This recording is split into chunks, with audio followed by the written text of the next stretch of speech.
Hello students, myself Shivani and today I am going to solve this particular doubt of physics. Physics one of the my favourite subject है।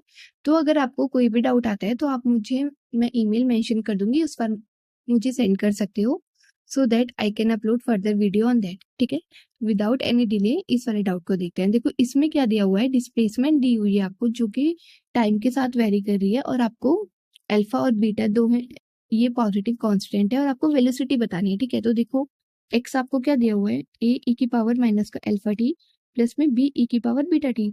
ठीक है, अब हम इसे differentiate करेंगे तो मेरा वेलोसिटी निकलेगा, ये वाली जो वैल्यू है वो आपकी आगे आ जाती है डिफरेंशिएशन में, तो माइनस का अल्फा ए ई की पावर माइनस का अल्फा टी प्लस में बीटा बी ई की पावर बीटा टी। ठीक है, अब देखो ये वाली चीज बच्चे नेगेटिव है और ये वाली चीज मेरी पॉजिटिव है, तो इसमें से डोमिनेटिंग कौन होगा, पॉजिटिव वाली चीज होगी। देखो मैं समझाती हूँ एग्जाम्पल से।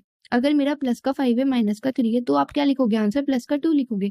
5 में से 3 गया तो 2 तो बचे, लेकिन हाई यानी कि जो 5 है वो आपकी हायर वैल्यू है, बड़ी वैल्यू है और बड़ी वैल्यू के आगे पॉजिटिव लिखा है, इसलिए आपका आंसर किस में आया, पॉजिटिव में आया है। ठीक है, सेम ऐसे ही यहाँ पे देखो ये वाली नेगेटिव वैल्यू है और ये वाली आपकी पॉजिटिव वैल्यू है, तो बड़ी वैल्यू इसमें से कौन सी है, पॉजिटिव वैल्यू है ना, तो जो आपका ओवरऑल आंसर आएगा वो इस पॉजिटिव के अकॉर्डिंग आएगा। ठीक है, तो इसलिए इस क्वेश्चन का आंसर जाएगा कि जो आपकी वेलोसिटी है that will be increasing with time, क्योंकि ये वाली चीज आपकी डोमिनेट कर रही है ना। नेगेटिव और पॉजिटिव में से जो आपकी पॉजिटिव वाली चीज है इट इज डोमिनेटिंग, इसलिए जो आपकी वेलोसिटी होगी वो इंक्रीज करेगी टाइम के साथ। ये तो हो गया इसका जनरल, हमने वैसे देख लिया। अब दूसरा वाला मेथड है इसका मैथमेटिकल मेथड। देखो मेरा वी क्या आया, माइनस का अल्फा ए ई की पावर माइनस का अल्फा टी प्लस में बीटा बी ई की पावर बीटा टी। अब टाइम की वैल्यू मिनिमम क्या हो सकती है, 0 हो सकती है और मैक्सिमम क्या हो सकती है, इन्फिनिटी हो सकती है। टाइम कितना भी खराब हो कभी नेगेटिव तो होता नहीं है ना। तो जो टाइम की वैल्यू है वो 0 से इन्फिनिटी के बीच में लाई करेगी। अब देखो यहाँ पर अगर मैं टाइम की वैल्यू 0 रखती हूँ तो ई की पावर 0 मेरा क्या होगा, 1 हो जाता है और ई की पावर मेरा इन्फिनिटी इज इन्फिनिटी।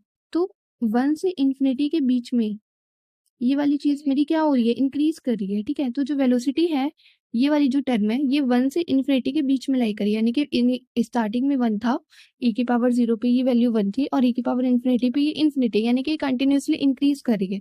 जबकि आप यहाँ पर देखोगे अगर मैं ई की वैल्यू रखूँ माइनस का 0 जो कि मेरा 0 जो कि मेरा ई की पावर 0 होगा, यानी कि 1 हो जाएगा और ई की पावर माइनस इन्फिनिटी ये मेरा 0 हो जाएगा, तो ये 1 से 0 के बीच में लाई करी, यानी कि ये 1 स्टार्टिंग में तो ये 1 है और ये बाद में क्या हो जाएगा, 0 हो जाएगा।